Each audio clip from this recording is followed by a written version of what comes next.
Right, so quick one before we get started with the video.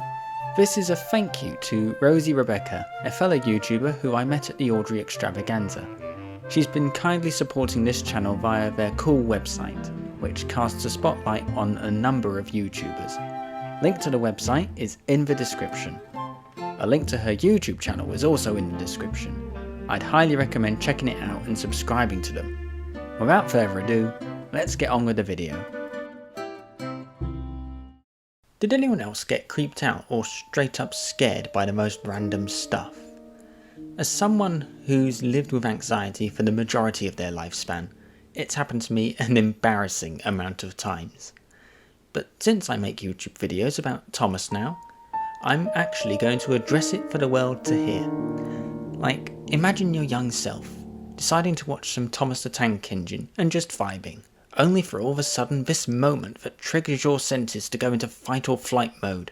You would think Thomas the Tank Engine and Friends doesn't have this effect on me. Like, it's the favourite show, the comfort show. Oh, you'd be wrong. Very wrong. In fact, no show is better at having this effect on me than Thomas the Tank Engine. Complicated, isn't it? Now, I have some comfort in knowing I'm not the only one to have moments like this. I won't expose anyone myself, but if you know, you know. So, here's a fun idea. Let's go through a number of things from the show that gave me the heebie-jeebies. You'll either find yourself amused, in agreement, or just straight up confused.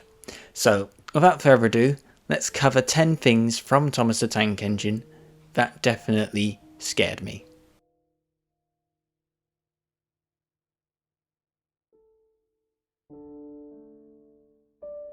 Thomas and Gordon.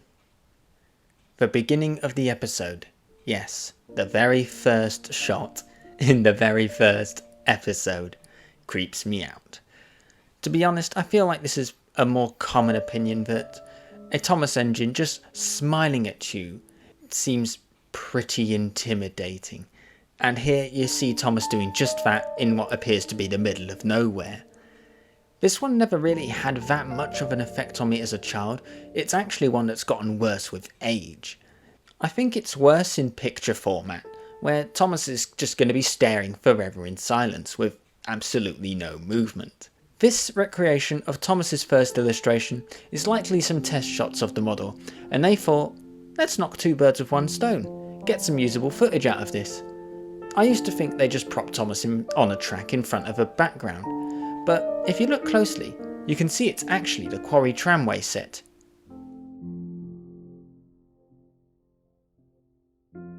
Edward, Gordon and Henry. The ending. This episode ends in a way that makes you crap your pants. We can all agree that this shot of Henry just sat in the dark, staring at you like this, is straight up creepy. That doesn't read, I'm a happy engine who's learned his lesson. That reads, I'm about to sleep with your wife. To make matters worse, it plagues another episode as well. Now, seasons 1 and 2 were aired in 10-minute blocks back in the day, 2 episodes. This is why we have the nameboard sequences prior to the digital remasters. So when an episode that ended with the nameboards was released without its next episode on home media, said episode would end with the credits from its follow-up. For example, you watch Thomas and Gordon, that would have the credits from Edward and Gordon. But for some reason, in the earlier home media releases, when Thomas, Terence and the Snow ends like this, we cut to Henry grinning at your crying while he probably threatens to jump out of the screen and consume you. Go away, Henry, I don't even have a wife. James climbing hills. What? Okay, so I think these stem from Troublesome Trucks, particularly the Ladybird books. They aren't so bad when you're watching them on screen, but if you're reading the book, it's just a static shot of James pulling a face in the middle of nowhere. Similar effect to Thomas's introduction in Thomas and Gordon, except he's either pulling a really angry face or his shocked face that looks like the Scream mask. And when you're reading a book, you have to touch it. How else did you get to that page? How else are you supposed to turn from it and continue the story? It's a win-win for the James faces. The same issue also applies to Thomas Goes Fishing, that shot of Thomas on the viaduct, and that shot of Thomas making too much steam in Farquhar Yard.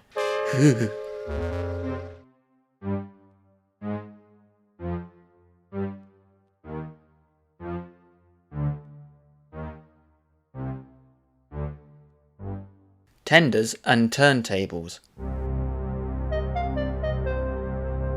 Now I know I'm not alone here. It's that shot of James after he goes back to the shed, combined with the deep synth. There's also the indignation meeting where a ditty starts, but the first couple of notes trigger a brief second of "oh no, not again," before you realise, no wait, false alarm. Neither are really that unsettling, but worthy of a mention all the same. And what am I talking about with this ditty? Oh, don't worry, we'll get to that soon enough.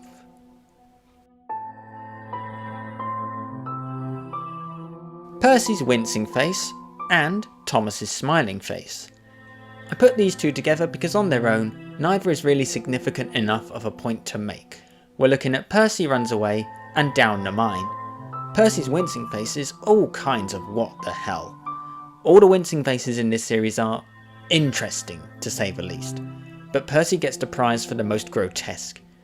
Thomas, on the other hand, pulls the most vacant smiley face in this close-up right after being pulled out from the mine. Come to think of it, that shot of Gordon smiling while the winch is extending, that's also pretty creepy. There's just something about trains smiling, isn't there?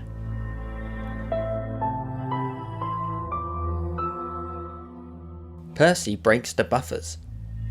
In Thomas, Percy and the Coal, Percy's doing some shunting while Thomas chills by the coal hopper. There's that vacant smile again. The ditty, which is fitting to the situation, starts to play and builds up the tension. I suppose you could say it did its job, because those last notes had me unsettled, especially the lower note, which kind of overwhelms the soundtrack. Alas, this is only an unsettling moment rather than actually scary, so I never really felt fear, it just put me on edge.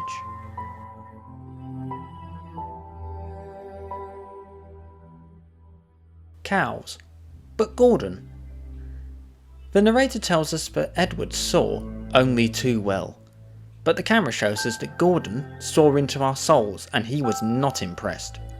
This is another one of those the engine might come through the screen and eat me moments.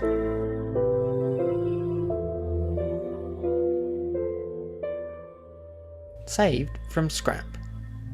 No, it's not because the Vickers spares the life of a children-loving traction engine. I know the Trevor jokes. The episode ends on this beautiful sunset shot of Trevor resting in his shed. And yes, it's beautiful, but younger me doesn't care whether that's the case or not. It's getting registered as scary. Why is that? What's my problem with this shot? Well, to properly explain it, I think it's time we get to the scene that inspired this video in the first place. You'll see I've talked fairly briefly about all the points I've made so far, but we're going to go into some proper detail starting with this next one.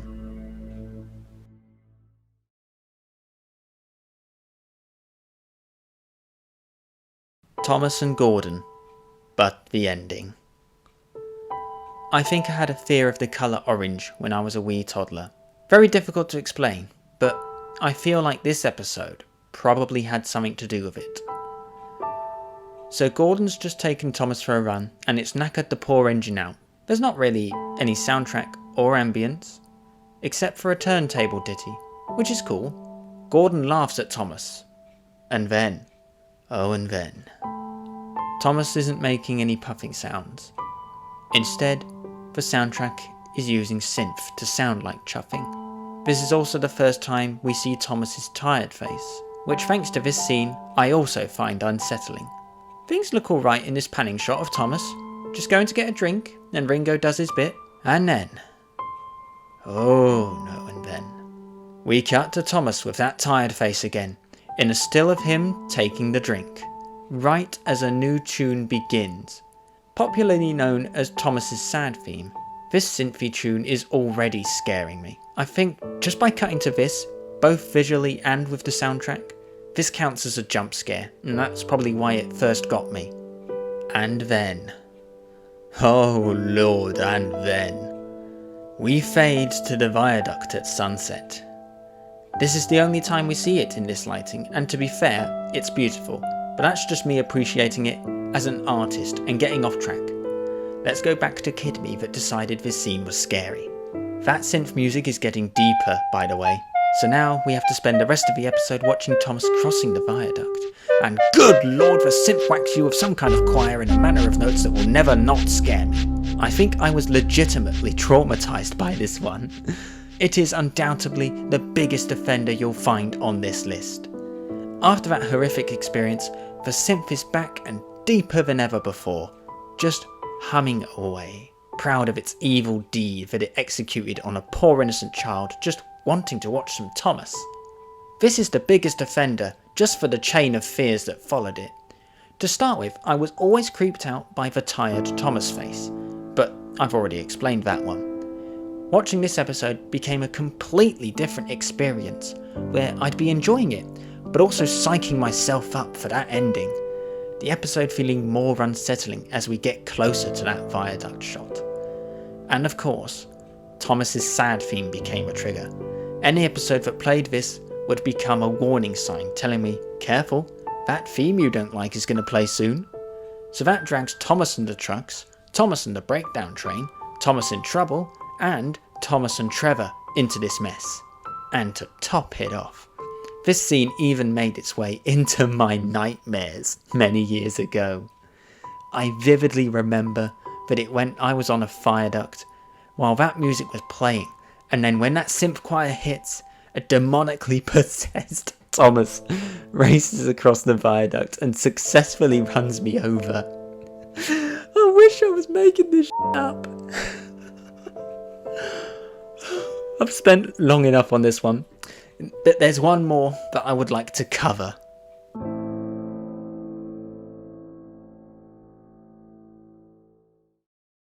Considering everything I've said, you're probably wondering how the heck I'm supposed to top the greatest offender.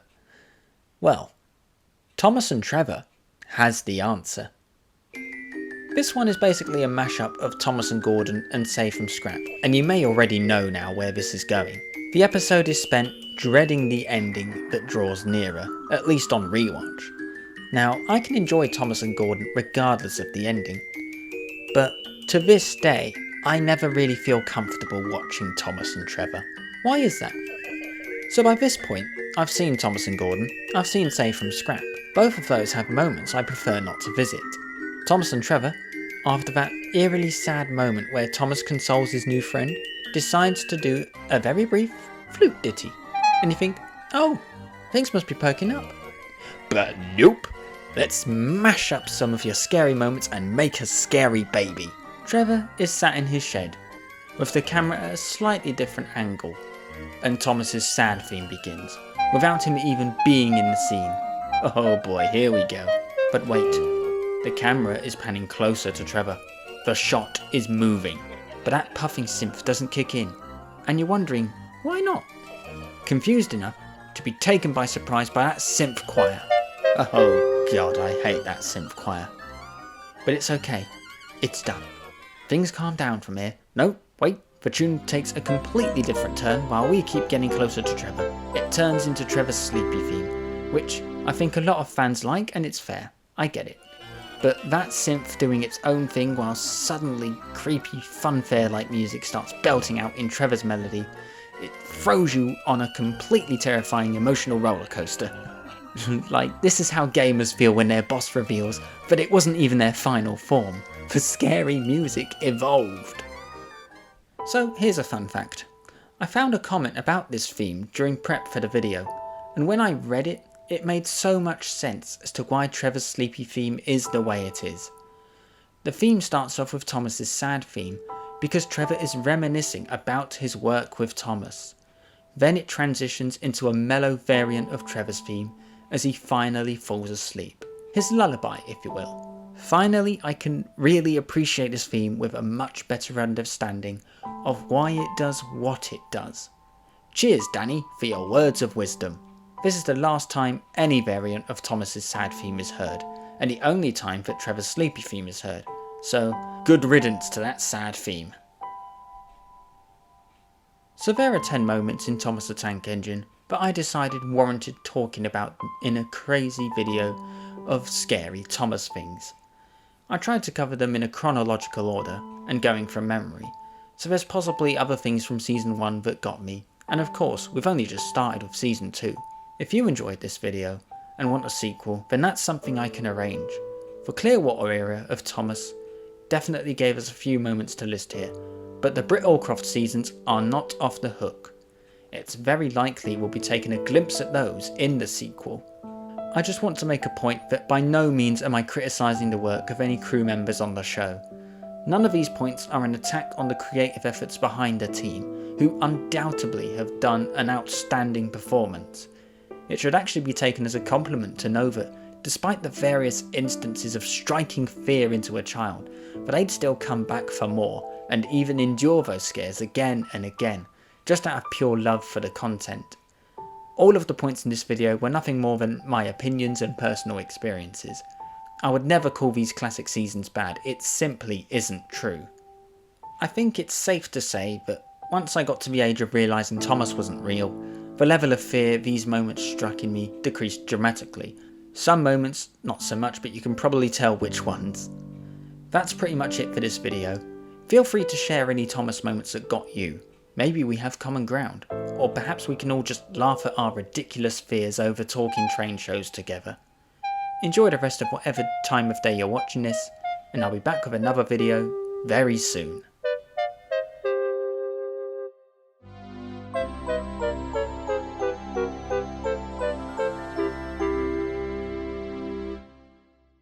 Doop doop doop doop doop.